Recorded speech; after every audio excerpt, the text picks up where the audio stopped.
Hi, my name is Joe Jackson. I'm a journalist, author, interviewer, and broadcaster who's interviewed roughly 1,400 celebrities, whatever sins I may have committed in a previous life, including the subject of this podcast, Richard Harris, about whom I've also recently published a book called Richard Harris, Raising Hell and Reaching for Heaven. It was published in Ireland and the UK in late 2022 and will be available in America in early January. Plug over. Let me give you a backstory to, in fact, that book and this particular podcast, which is based on the book. Indeed, let me tell you about the first time I ever read about Richard, given that it relates to the topic of this podcast, acting. Fittingly, the story began around this time of year, Christmas, back when I was a child. I was an Elvis fan and had asked my mother to buy for me for Christmas 3 annuals: Superman, the Elvis special, and a Valentine pop special, because on its cover was a portrait of Elvis from his latest film, It Happened at the World's Fair. Then on Christmas morning, after reading an article called At Home with Elvis, I was flicking through the Valentine pop special and I saw an article titled New Wave Actors.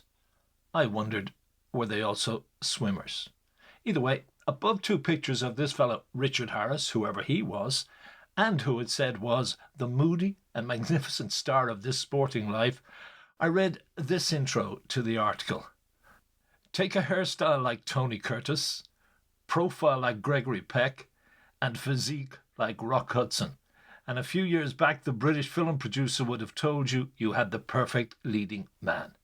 He was the suave, debonair type, the man of the world. The winds of change have blown through the film world, and with them have come new wave actors. Craggy-faced, tousled-haired, method types, with no more pretensions to being pretty boy pin-ups than Harold Steptoe, and they have set the scene ablaze with Talent. First up in the article was Richard Harris, about whom it said, and I am reading from the original article here, Richard Harris, born in Limerick, is an Irishman. I have to say, I wondered what kind of idiot didn't know that if he was born in Limerick, he must be an Irishman. But then I remembered the annual was English, so I read on.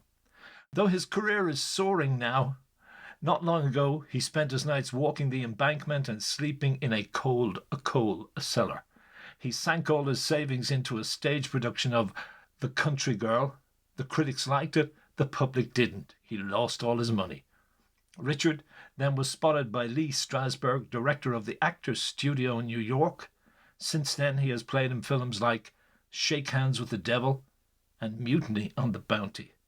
And he's an actor who started at the bottom and is now way out on top. That was it.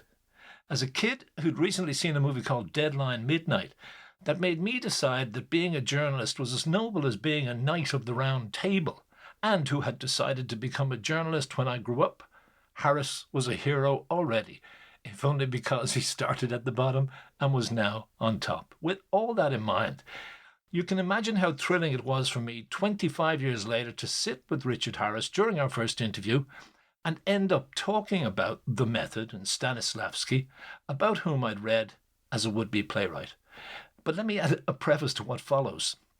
As I say in my book, when Richard was 20 or so, he was bedridden by tuberculosis and began reading, or rather devouring, the works of Shakespeare and Stanislavski and so on. All of this was part of why he decided to become an actor. Then, within 5 years, when he moved to London and was rejected at RADA and ended up instead at the London Academy of Dramatic Arts, he loved the latter because, he once told me, it had a class on Stanislavski.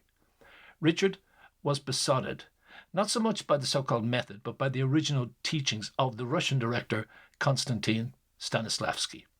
He lived his roles, particularly when playing in a stage production called The Ginger Man, right up to the time of the movie This Sporting Life, when, as Richard later admitted to me, he was so immersed in the part that he remained in character as the sometimes brutish Frank Machin when he came home to his wife, Elizabeth, and their children at weekends, which Richard also admitted to me helped damage or undo his marriage. Even more damagingly, Richard began to live out that role in public. However, by 1987, he turned his back to whatever degree on the method and Stanislavski, as I soon discovered when we touched on the subject. Also, Dylan Thomas, I think you're going back again and studying, reading Thomas. Thomas did the same thing, I'm told, at the end of his life. He began to act, I don't do it anymore. As I said, that this happens when you're much younger. You know, I think I ruined my first marriage because of that, to Elizabeth. It was purely because somehow I began to believe what they said about me was true. But the public image of you now still is... But I don't believe it. Yeah, but I don't act it. No. You can't, I'll tell you something very interesting. You can't erase it. They won't let you. I'll give an example. I only caused problems in one movie in my entire career. One movie, 1959. I stood up to Marlon Brando when nobody did. The whole industry cowed and crumbled in front of Brando. I told him to piss off one day. I called him a gross, misconceived, fucking amateur. Okay? Yeah. And I said, and I said to him, and you're not really that good. That was a lie. He was good. I said, you're not. Okay? Yeah. I thought it hurt him. I said, no, you're not really that good. Did he hit you? He didn't. But that was a legendary row I had. Yeah. With Brando. But that's lived ever since. From then on, I have done pictures.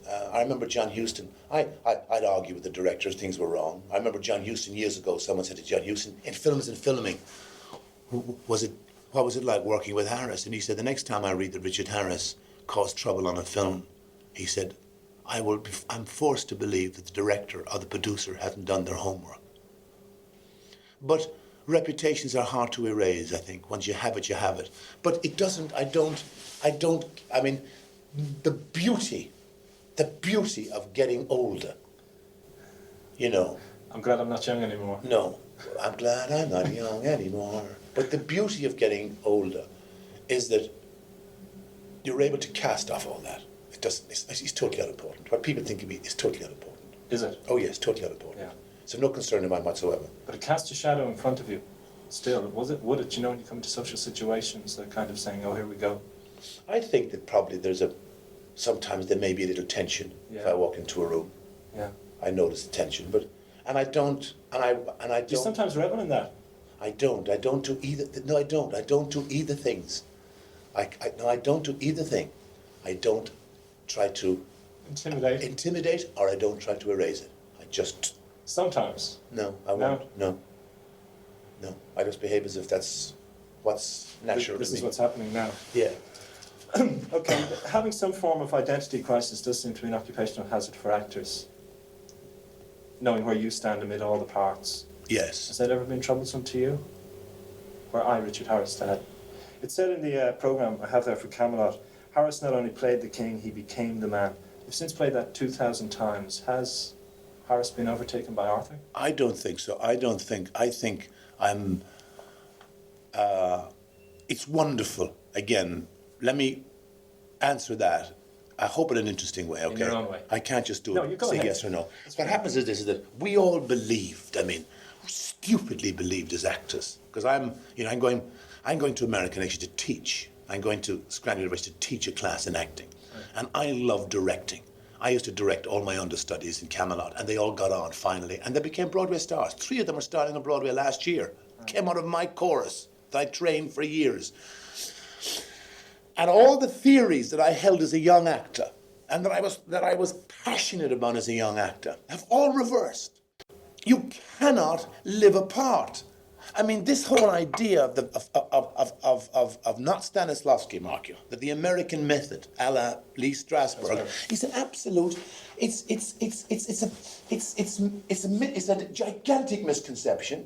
It is a fallacy, and it's terribly dangerous for De Niro to say, I can only perform if I am Al Capone in the Untouchables, because I have to pick him up and say to Niro, it is not so. It is impossible.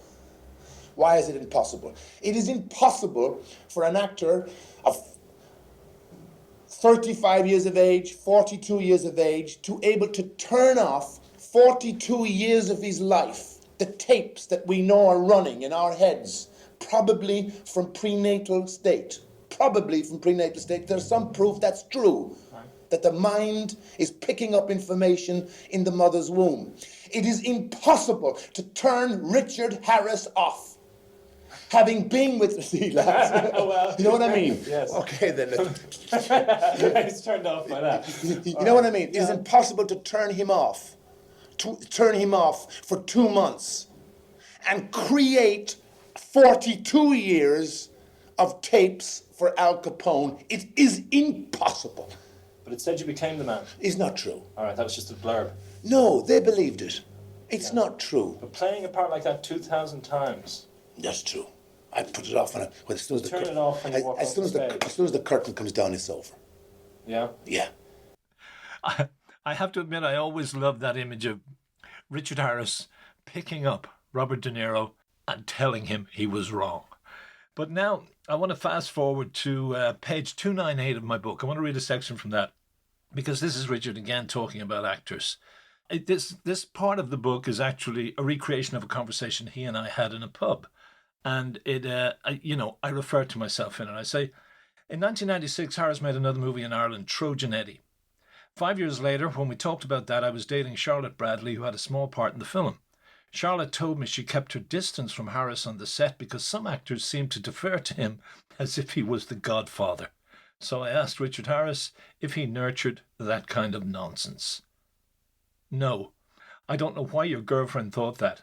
For example, I refuse to have meals sent to my room. Instead, I go out and eat with the crew. And I meet the crew afterwards, take them for a drink. I hope she didn't misinterpret what she saw. I heard that Brendan Gleeson didn't defer to you, that he looked you right in the eye, boy. I thought Gleeson was great in the film, but he wrote things, Richard said. His lines? Yeah. He would write lines for himself at the end of every scene, and I liked that. But Stephen Ray came to me one day and said, "Are you going to let this guy get away with it? He's writing stuff and coming in and taking scenes away from us." I said, "Listen, I admire some guy who goes home and works on his text. He is doing that, and I admire him for it. Let's go back to your youth, or mine, when we started out making movies. Didn't we all do that? So why can't he do it to us now? And why can't we give him fucking permission to do it?" I remember Gleeson coming to me one day and saying about my big scene at the bar, "Do you mind if..." And I cut him short. I didn't need to hear what he had to say. I told him, "Do what you fucking like, man. I'll react to it. Go for it." Richard Harris was not, however, a fan of the acting style of Gabriel Byrne. They worked together in the movies This Is the Sea and Smilla's Sense of Snow. "Did you see Gabriel in Moon for the Misbegotten on Broadway?" I asked Harris in 2001, referring to a production of Eugene O'Neill's play which I'd seen the previous year. "No. Was he any good?" "Better than I expected. I wasn't sure if Gabriel could sustain the role for the evening, but he did. He certainly was more dynamic than I've ever seen in any movie. But on screen he seems to play variations of the same tedious one-note role." Harris said, "I agree. We had a couple of nights drinking together when we were making Smilla's Sense of Snow, and I discovered he's a funny guy with a great sense of humour. So once I said, 'Listen, why haven't I seen this on the screen? Why do you have this vision of yourself?' 'You mean a brooding, Byronic hero, all sexy poses with fuck all going on underneath?' 'Exactly. And that doesn't work for him, so it's not getting across to us.'" After Moon for the Misbegotten, Richard, I was sitting backstage with Gabriel and his friend Patrick Bergin, and like you, I was thinking Gabriel has a great, dry, typically Irish sense of humour. We should see that on screen, but he's locked inside a limiting image of himself. Richard replied, "And it doesn't work because it is posy and superficial. I told him that. Even during Smilla's Sense of Snow at one point when we were filming a scene, I had to stop him and say, 'You're posing again. You're doing this.'" Harris lowered his head and looked up at me through lidded eyes, mimicking a Byrne look. Then I said, "Just play the fucking thing." But his movie career has stagnated, hasn't it? Seems so.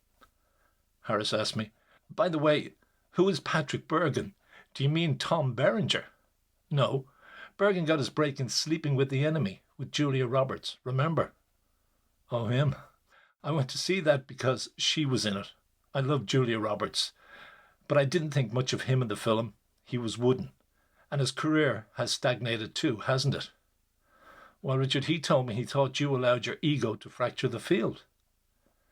The day Bergin makes a movie as good as The Field, I may pay attention to what he says about me. But probably not. Bitchy guys. Okay. I thank you for listening to this edition of the Joe Jackson Interviews podcast, and I wish all my listeners throughout the world who have supported the podcast over the past 2 years, particularly during the pandemic, I wish you all a happy new year. Oh, and I should say, I may as well, another plug. The book, Richard Harris, Raising Hell and Reaching for Heaven, is available from Amazon UK, from Barnes & Noble, and will be available worldwide from January the 10th. Thank you.